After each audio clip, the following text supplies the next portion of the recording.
on commence sans plus tarder avec la petite chronique « Moi, je mange quand même bien », donc j'ai tout ce que j'ai besoin dans mes aliments. J'ai de l'iode dans mon assiette. D'ailleurs, hier, je parlais avec quelqu'un, puis il me disait ça, il me disait « Ben moi, je pense que étant donné que je mange de façon variée, j'ai tout ce que j'ai besoin dans mon assiette. » Ben, je dis, tu devrais écouter la chronique « Moi, je mange quand même bien ». Et les podcasts aussi, on a un podcast, moi, je mange quand même bien. Oui. Alors, sans plus tarder, mettons en vedette l'iode. L'iode. Donc, l'iode, oui, l'iode, il y a des carences en iode. C'est un nutriment qui n'avait pas de carence, mais de plus en plus, la carence grandit. Et c'est un antioxydant extrêmement puissant. C'est un antibactérien. Pensez juste à l'iode qu'on va se mettre sur la peau. Hein, ça tue les bactéries. Ça dit en dedans de 1 minute, ça tue 90% des bactéries. Donc, c'est un antibactérien que même si on a en microscopiquement dans nos cellules, ils en ont absolument besoin. Quand on pense à l'iode, on pense tout de suite à la thyroïde. Mais l'iode, c'est les muqueuses gastriques, c'est le thymus, c'est les seins, c'est le col de l'utérus, les os, les glandes salivaires. Il y en a vraiment beaucoup et partout. Un des plus importants endroits après la thyroïde, parce que c'est quand même la thyroïde qui en a plus, c'est tout le système, les glandes mammaires. Et les glandes mammaires en ont absolument besoin. Ça va d'ailleurs se transférer dans le lait pour les enfants. Donc, les enfants en ont besoin. Les propriétés, ça aide à fabriquer les hormones, dont la thyroïde, mais aussi parathyroïde au niveau du thymus aussi. Une meilleure résistance à l'effort. Donc, si on n'a pas d'iode, on se sent plus fatigué. Ça aide à brûler les gras aussi. Ça, je savais pas. Ça, je l'ai appris en regardant. Je ne savais pas que ça aidait à brûler les gras. Impliqué dans la synthèse du cholestérol, oui, tout à fait. Et les activités cardiovasculaires, ça travaille avec les muscles. L'iode travaille avec les muscles et le cœur est un grand muscle.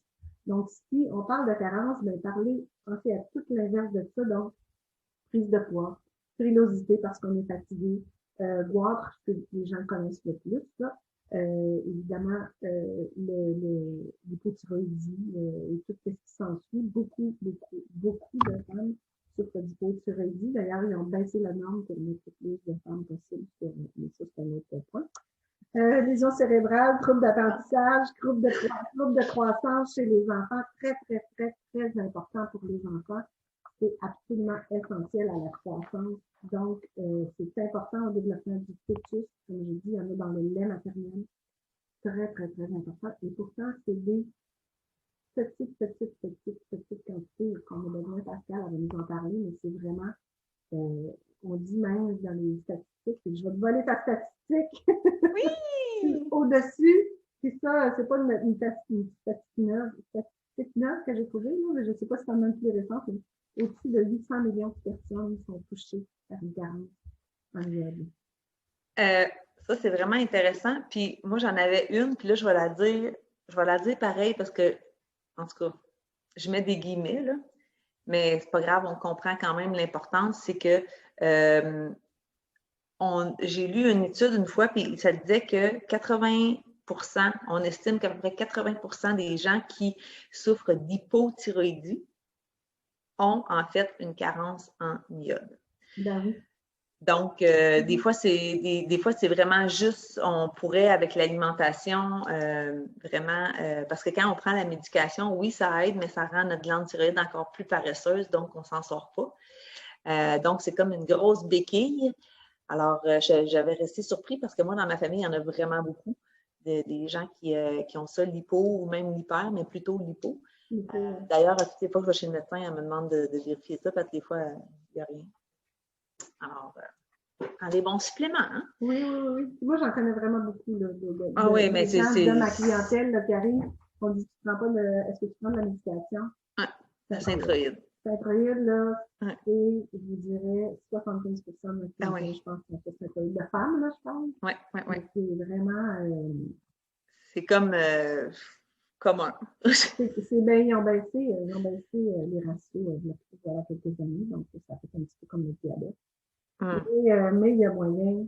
Et les symptômes des femmes qui ont besoin de s'influer, c'est beaucoup, beaucoup la frilosité et la prise de poids et la grande fatigue. Ils vont chez le médecin pour ça et je plaque synthroïde tout de suite.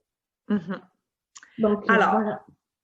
Puis aussi, ben, c'est important, hein, on pourrait faire une petite parenthèse, ben, tu en as parlé un peu, mais c'est vraiment important pour les femmes qui, oui, sont enceintes, mais avant d'être enceintes et aussi pendant l'allaitement, c'est parce que tu l'as dit, le petit bébé va se nourrir, ça va être dans le lait de la maman, donc puis même les quantités, quand on regarde les apports recommandés à l'allaitement, c'est encore plus que quand on est enceinte. Donc, voilà pourquoi. Voilà pourquoi.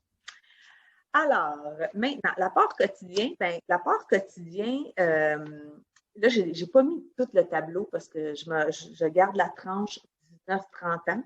Puis souvent, la tranche 19-30 ans est la même chose que 30 ans et plus jusqu'à 70. Donc, ça nous donne une idée. De toute façon, la chronique, ce n'est pas pour faire toutes les tranches d'âge, c'est vraiment pour te donner une idée. Tu peux la chercher. Exactement. Alors, de 19 à 30 ans, on a besoin de 150 UG. Et un UG, c'est 0,0001 ml. Donc, exact. Donc c'est mini, mais tellement important, comme Chantal l'a dit. Moi, il y a des choses que je ne savais pas. J'ai aussi découvert ça. Puis pour en grossesse, on va aller à 220. Donc, ça, c'est l'apport recommandé. Et le maximum, c'est 1100. Oh wow, quand même. Donc, c'est comme, OK, bon, il y a quand même une grande marge. Donc, on a de la place pour vraiment, ça l'atteint vraiment. Moi, j'aime ça le dire, ça, parce que nous, on travaille vraiment avec des valeurs pour amener une santé optimale. Quand je vous dis 150, c'est le minimum. C'est comme on est à la base. On peut aller upgrader un petit peu. Fait qu'avec 150 UG, qu'est-ce qu'il faudrait que je mange? Oui, qu'est-ce qu'il faudrait que je mange? Il faudrait que je mange du hareng frais 100 grammes. Ça me donnerait 70 UG. Il faudrait que je mange aussi des ananas frais 100 grammes. Ça me donnerait 30 UG. Des mûres pour 100 grammes aussi, ça me donnerait 10 UG seulement. Des pruneaux, la même chose. Les céréales, pas beaucoup, 5 UG seulement pour 100 grammes. Et de l'ail frais, 50 grammes, ça apporte quand même 45 UG. 50 grammes d'ail frais, ça l'éloigne mes amis. On assaisonne tout ce qu'on a. C'est sûr et certain que là, si vous dites quand je travaille, si vous dites quand je travaille, je ne mange pas d'ail, là, on va avoir de la misère. Mais donc, c'est ça. Fait que, ça prend tout ça pour avoir. Ça, c'est le minimum. Ouais. Fait que, puis, il y a d'autres aliments dans lesquels vous allez trouver de l'iode parce que dans le sel de table, par exemple, mais sauf qu'on a dit qu'il ne fallait pas consommer trop de sel. Donc, oui, mais il faut qu'il soit iodé. Exactement. Mais tu sais, il y a plein d'aliments comme le jambon, tout ce qui est salé, en fait. Aussi, ça peut apporter ça, mais ça apporte le contrepoids de on mange trop salé. Donc, il y a des algues, pour ceux qui aiment, il y a des salades d'algues. Oui, il y en a d'autres. Il y a des algues, beaucoup. Les algues, l'huile de foie de morue, ça devait être pour ça que dans le temps, je sais pas, il me semble nos grands-mères nous disaient tout ça, qui mangeaient, qui buvaient. L'huile de foie de morue, oui. Oui, c'est ça. L'aigle fin, les moules, ceux qui aiment les moules, ça peut aussi. Mais toutes les sortes d'algues, c'est vraiment, ça, c'est vraiment des quantités incroyables. Mettons, l'algue séchée, 12 000. Fait que c'est quand vous mangez, quelqu'un qui mange régulièrement de l'ail, l'algue, des algues ont vraiment leur quantité en iode assez rapidement. Fait que voilà. Et puis, il y a aussi une chose que je voulais dire, le sel que j'ai trouvé, le sel de table et le sel marin ne contiennent pas d'iode, comme tu as dit. L'iodation du sel de table a été rendue obligatoire au Canada depuis de nombreuses années dans le but d'éliminer justement les carences. L'absorption de l'iode par l'organisme est au-dessus de 90 %. Des fois, on parlait, je pense, c'est-tu du zinc qui n'était pas facilement 15 à 40 %, je pense. On a plusieurs L'iode est vitamines. facilement absorbable par l'organisme. Donc, Alors, voilà. voilà pour le petit iode. Mais et je vais mettre l'assiette. On va mettre, ouais, tu vas mettre l'assiette. Et oui, l'iode est un autre nutriment en carence. Donc, il y en a beaucoup de nutriments en carence. On en parle. On a commencé principalement par ceux-là, mais c'est des carences. Puis là, je n'ai pas parlé à travers le monde, là. Mais c'est sûr que dans plusieurs pays, et on parle chez les enfants, retard de croissance, crétinisme, dans les pays où les enfants, où il y a beaucoup de pauvreté, les enfants sont très atteints de carences en iode et c'est évidemment très dangereux pour la santé mentale.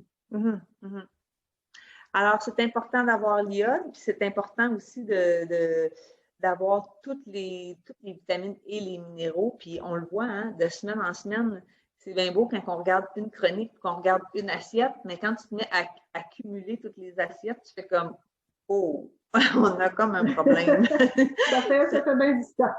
Exactement. Ça prendrait un buffet, hein? Un buffet à volonté, mais c'est pas comme ça. Il y aurait peut-être des calories à volonté aussi. Oui, c'est ça. Tout s'en viendrait avec. Des fois, il faut balancer les choses.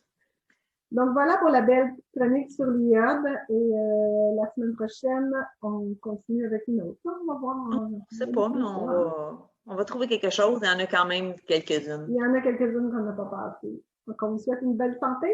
Merci.